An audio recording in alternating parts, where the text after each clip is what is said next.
Hello, I'm Abby Clausen, and this is the About Digital Report. And today we're looking at digital life in snow country. Vail Resorts is one of North America's largest skiing companies. Its namesake facility at Vail, Colorado is world-renowned, and its Heavenly Mountain Resort near Lake Tahoe is the country's largest. And those are only 2 of the 5 resorts, 20 hotels, and 6 golf courses the company operates. It has annual revenue of nearly $1 billion and has long been a major advertiser in the national magazines that cater to the skiing crowd. But during the past year, it's also become something of a media experiment. Social media has abruptly and dramatically changed the behavior of its customers, and the company has been forced to abandon its longtime marketing strategies and practices.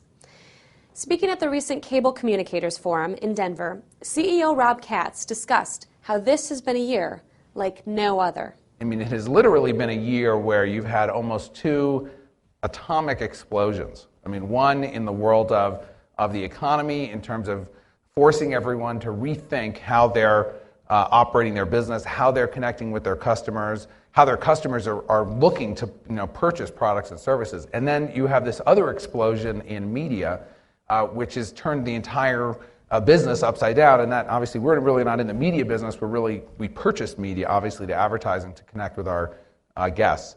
And as a purchaser, we have looked around and said, wow, everything that we thought of in terms of how we will use media a year and a half ago is totally different today. And all of a sudden, now there's this entire new medium that no one really has a roadmap for, and that's social media. Video sells our product incredibly well, and it's a huge differentiator for our vacation versus almost any other vacation you're going to take. People, especially folks who are interested in skiing, literally, it's one of their most fun things, especially at the beginning of the season, is to watch ski videos with snow flying all over the place. And we just like I think it's been called in the food industry, we call it ski porn. Because it's all this, flying snow and people jumping off cliffs and doing, nothing that any of our guests could ever do, of course. But again, gets everybody very excited. One of the issues for our company over a long period of time for the whole industry has been, so we had no way to actually get this video out there. Over the last couple of years, that has, again, totally changed. Because now video is easily deliverable over the web, through an email, on social sites, and all of a sudden we can actually advertise our product with what I'll call kind of the ski porn video, which is the crazy video, but also showing video of what was going on the mountain in that day. So that has changed for our business as well.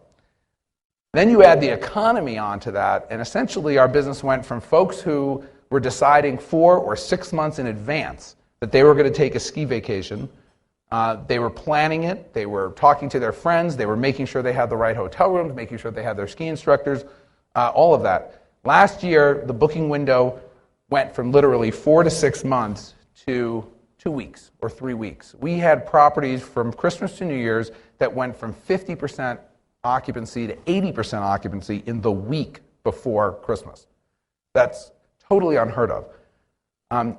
One of the concerns is even when the economy comes back is, this real-time decision making is not going to go away because of all of what's going on in the world. That the cycle times have really shortened. Between the economy changing so quickly, business changing so quickly, social media, all of a sudden everybody is making their decisions much quicker. A lot of our ad budget had gone into long lead print magazines, skiing, outside, some of the men's health, Condé Nast Traveler, all of that. And we actually spent some time with a lot of these folks about 6 to 9 months ago, talking to them about the fact that we couldn't do business the way they had historically done business. And the reason was very simple. It wasn't that their readership was changing, because we weren't even really paying attention to that, though maybe their circulation was down. It was that they required us to commit to an ad 4 to 6 months in advance. And I think that's one of the most important things about social media is that, it has changed your ability to get a message to your consumer, to your guest. And so what happens for us is, we didn't want to run an ad in Condé Nast Traveler that showed one thing, only to find out when it actually showed up on the newsstand that wasn't the message that we actually wanted to give to anybody anymore because the economy had changed. And that could go both ways. Could be that we want, today it might feel like we want to offer great deals and great bargains, and it may be in 4 months the economy has picked up even further, and that's not the message that we want to send.